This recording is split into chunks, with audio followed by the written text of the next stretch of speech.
The question is the loss of our freedom coming? Now, I know that's a loaded question, but we're talking about in the realm of finance, but finance controls our entire life.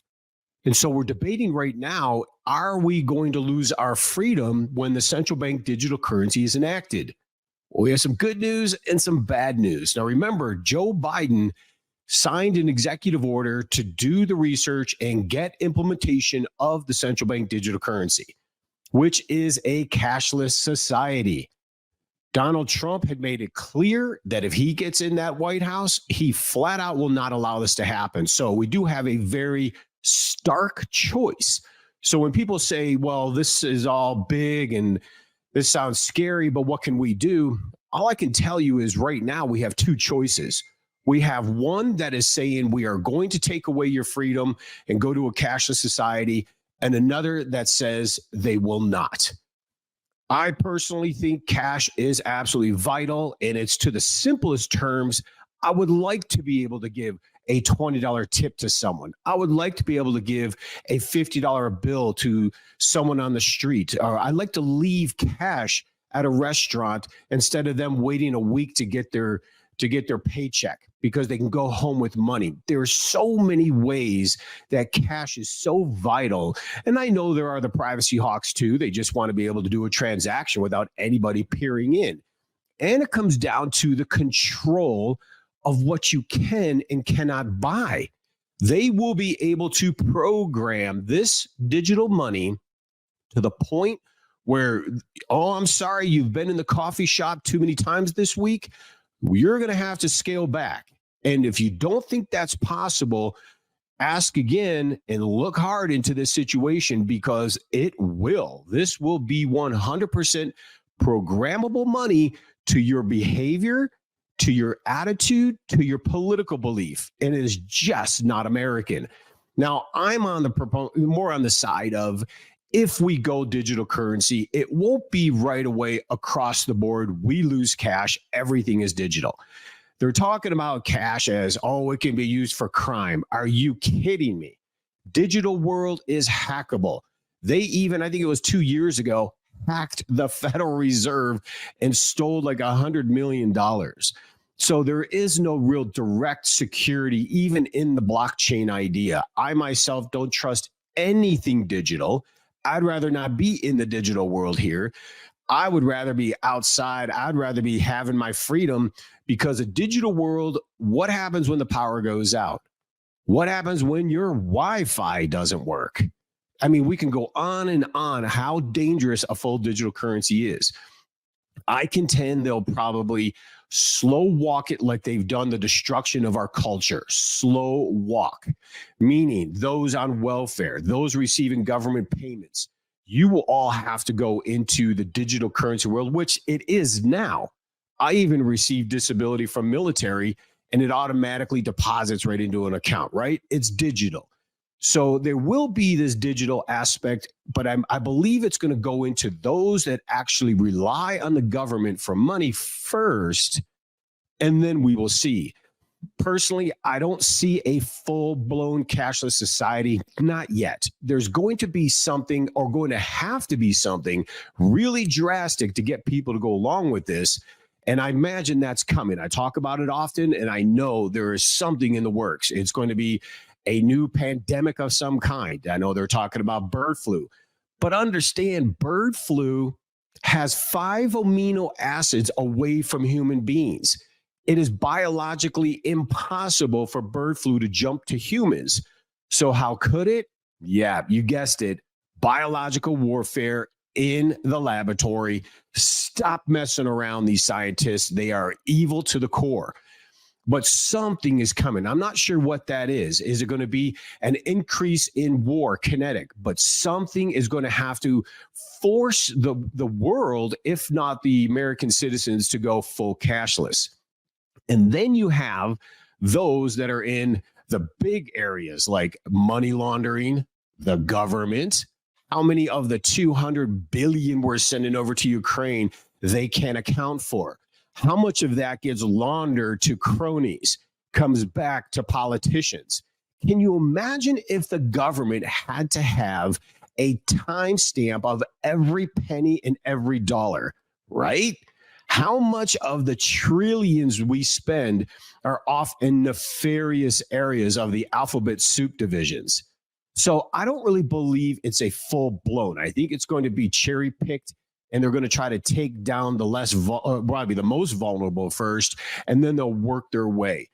Do you really think the real big shots of the criminal world are going to allow a cashless society? So I'm not exactly sure it's going full blown yet, but we need to take steps to ensure we keep our freedom. And here's the good news. Several states are going and moving to block central bank digital currency. Several states have done it already. Indiana was the first state to pass legislation relating to the central bank digital currency, and they enacted it in 2023. The law explicitly excludes the CBDC from the definition of money under the state's Uniform Commercial Code. Good news. A similar law was enacted in Florida last year. South Dakota, Tennessee, and Utah have followed suit. Thank God for these states that recognize it is about our freedom and our choices. And honestly, who's going to get hurt the most in a central bank digital currency? It will be those less fortunate. It will be the middle class. It will be the poor. It will be those that rely on tips. What about giving someone money that is in the street that you just want to help out? Here, go buy something. Do you really believe everyone is going to have that digital mechanism and then be able to rely on that mechanism, that the internet won't go down or power won't go down? So it's those that concern me the most, because a lot of us, we do digital transactions already. But sure nice to have cash. Sure nice to be able to do transactions without having to think so hard. So I'm really happy to see these states that are enacting these laws. Indiana took a second step to hinder the implementation of CBDC. They enacted a measure prohibiting state agencies from accepting payments made with a central bank digital currency for any service, tax, license, permit fee, information, or any amount due to the government body. Good news. Thank you, Indiana. Now, we also got Alabama, North Dakota, and Georgia have also passed similar laws. Now, what's interesting in our country, and I heard a Canadian say this one time, and I thought this was very foretelling. A lot of these countries, especially Canada, they don't really have rights. They don't have a constitution like we do. So number one, the Constitution is solid, and we need to really back that up and start supporting those people who support constitutional rights. But two, we have 50 states. And what's interesting is we are the United States of America. The federal government is not the end all. You're starting to see that with many aspects of society, even down to, I think, even the marijuana laws, where some states are making it legal, and yet in the federal, it's still illegal. States are starting to tell the federal government, no, I'm not interested anymore. And we're seeing this kind of breaking apart our cohesion as a nation. Actually, I get it. And you hear the talk about all these yahoos, especially on the left, that are talking about civil war. I can get it to an extent. If you look at the county map in the United States voting, 90% of the counties are red. They are more conservative in the bent. They like their freedom. It's really the cities and the blue areas in every state that seem to somehow pull out the elections, which I really don't buy. I know I see a lot of people talk about the rigged election in 2020. And even those on the right saying, well, I'm not going to condone this. Why are they not addressing the fact that laws in Pennsylvania, laws in Georgia, laws in Arizona were broken? The state laws were broken to allow ballots to count that signatures didn't match, ballots to come in after the date and time. The bottom line is they were laws that were broken. To me, that's what it's about. If we're a nation of rule of law, then why are we not addressing the fact laws were broken? And then why were we counting ballots then that broke the law? If we didn't count the ballots that broke the law in 2020, the election wouldn't have gone this way. And elections absolutely have consequences. But we are talking about our freedom here. And I'm so thankful for these states that they're standing up, because the impact of this, it kind of remains unclear. How changing the definition of money. Now, we've done it before, because constitutionally, Article 1, Section 8, gold and silver is our money. Now, gold and silver is heavy. It's hard to manage. And by the way, because of what they're trying to do here, you better have gold and silver outside the system, and wait till we get in the future into the details how your stocks, your bonds, and your currency in the bank isn't yours. You actually don't have title to it. You don't have title to the stocks in your stock brokerage account. It actually belongs at the end of the day to the DTCC, and we're going to get into those details. But when you find out and you have a majority of your wealth in the stock market, you're going to find out that's not a good idea. So the impact is going to be interesting, because in the UCC and other steps taken by the states, it would play out in practice against the CBDC if the federal government attempts to implement one, which we know they're going to. The UCC is a set of uniformly adopted state laws governing commercial transactions in the U.S. according to the Uniform Law Commission. And because the UCC has been universally adopted, businesses can enter into contracts with confidence that the terms will be enforced in the same way by the courts. And this is where it's going to get sticky, because as you're seeing in the lawfare they're doing, where these blue cities, they're just literally egregiously going against the Constitution, especially against President Trump and what they're doing. We are dividing as a nation, as we have one side going full-blown Marxism towards communism, and then we have another side that's trying to remain free, remain constitutional sovereign citizens, to the point where we are free to travel. We are free to speak. We are not to be censored, the First Amendment. We have rights in the Constitution. So we're not really sure how this is going to happen, but just to kind of give you the other side, the passage of this legislation would, as noted by one opponent of the legislation, put a CBDC into the bucket of general intangibles, they say, rather than money, and wouldn't ban its use completely. I'm not so sure how this is going to go, because the supporters of the CBDC generally take the position that states cannot do anything to stop it. I contend we're on the verge. If we keep pushing this way, if we keep tearing our nation so far apart to the left and to the right, we will not have a United States of America. Now, it seems Texas is the only one who can truly succeed from the nation, but I believe other states would just flat out say, no, we won't even take your federal money. Get lost. We'll do it on our own. We'll create our own revenue.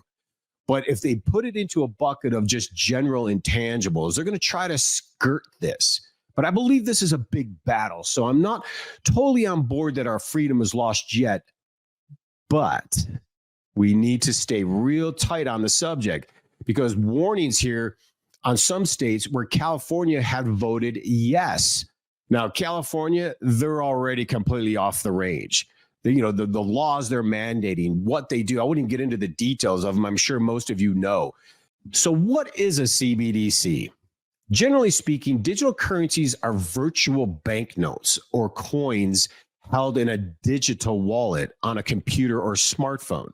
The difference between a central bank government-imposed digital currency and peer-to-peer electronic currencies, kind of like Apple Pay or Bitcoin or Ethereum, is the value of CBDC is backed and controlled by the government, meaning they will be able to also control your behavior. And once they get corporations on their side, like insurance, they'll be able to absolutely tell you what you can and cannot do. They're trying to say it acts as a traditional fiat currency, but it's not. You can't put your hands on it. You can't just stop and say, hey, look at this. You see, at the root of this is governments are selling the idea that CBDCs are promising to provide a safe, convenient, and more secure alternative to physical cash. We're also told that it'll help stop dangerous criminals like the money laundering the government does, or who like the intractability of cash. But there's a darker side, the promise of control. At the root of the move towards a government digital currency is the war on cash itself. The elimination of cash creates the potential for the government to track and even control consumer spending. I personally like the idea of being able to put my hands on this, literally being able to bury this, which is real money constitutionally, Article 1, Section 8, grains of silver, grains of gold. You can bury it in your backyard. If the power goes down, you still have money. It's barterable. You can trade with it.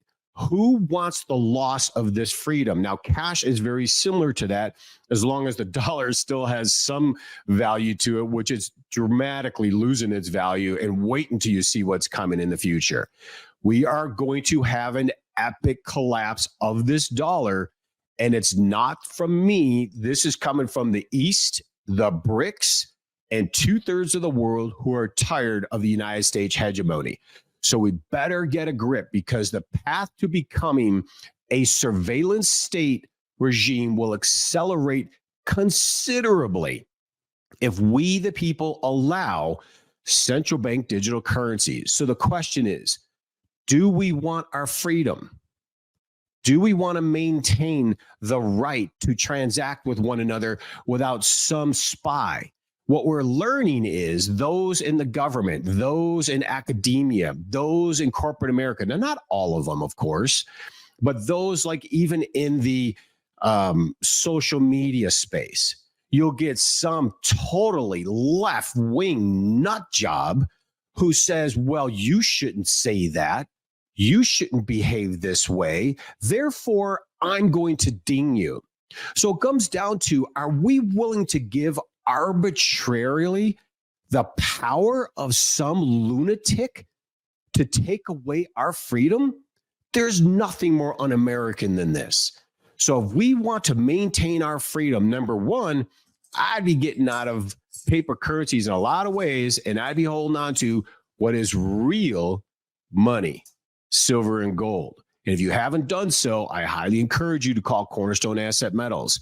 But in the end, this is, and a lot of people don't believe it, but wait until you see the laws that have already been changed.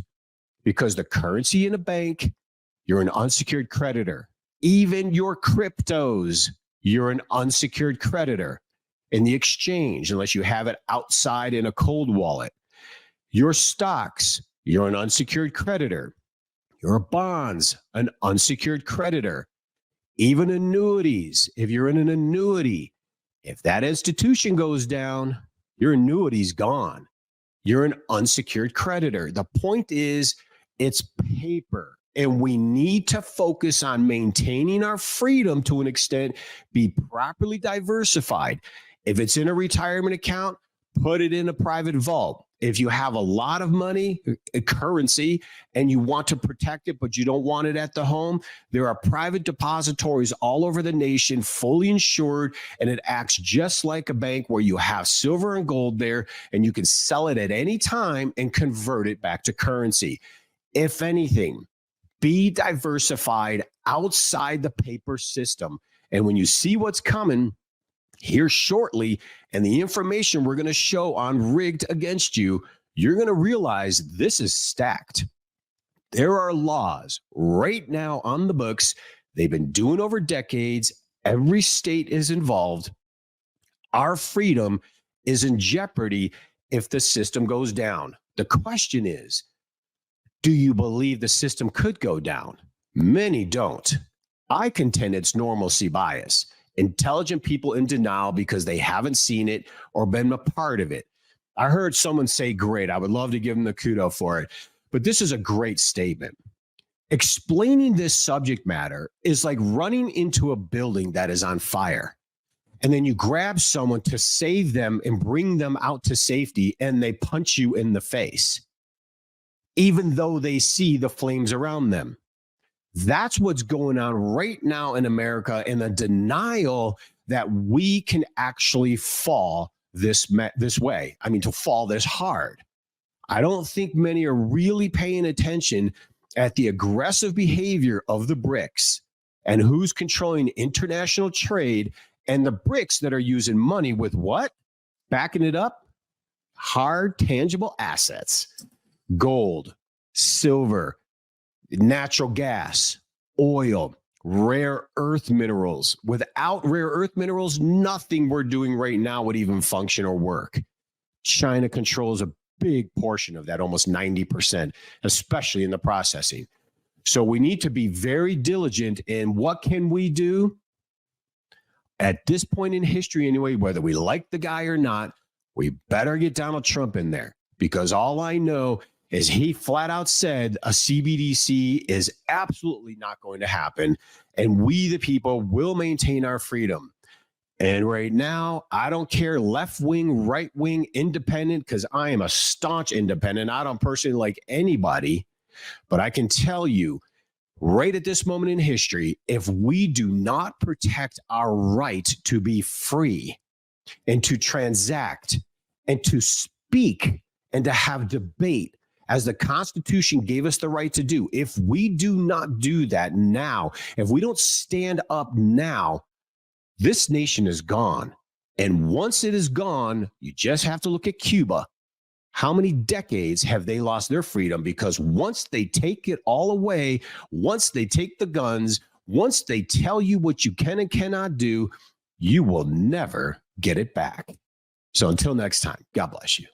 With all of the recent changes in the political and financial markets, there has never been a better time than right now to invest in silver and gold. When governments simply print billions of dollars in paper money in hopes of solving financial shortfalls, you know that it is time to buy and hold assets of true and lasting value. Free information is available to you right now by calling 888-747-3309. Whether you are a new investor or you're interested in preserving the value of your retirement accounts, we make it easy for you to make smart decisions for your financial future. The specialists at Cornerstone are here to serve you, work to satisfy your retirement goals, and communicate with respect. Call us right now at 888-747-3309. That's 888-747-3309. Or visit us online at cornerstoneassetmetals.com.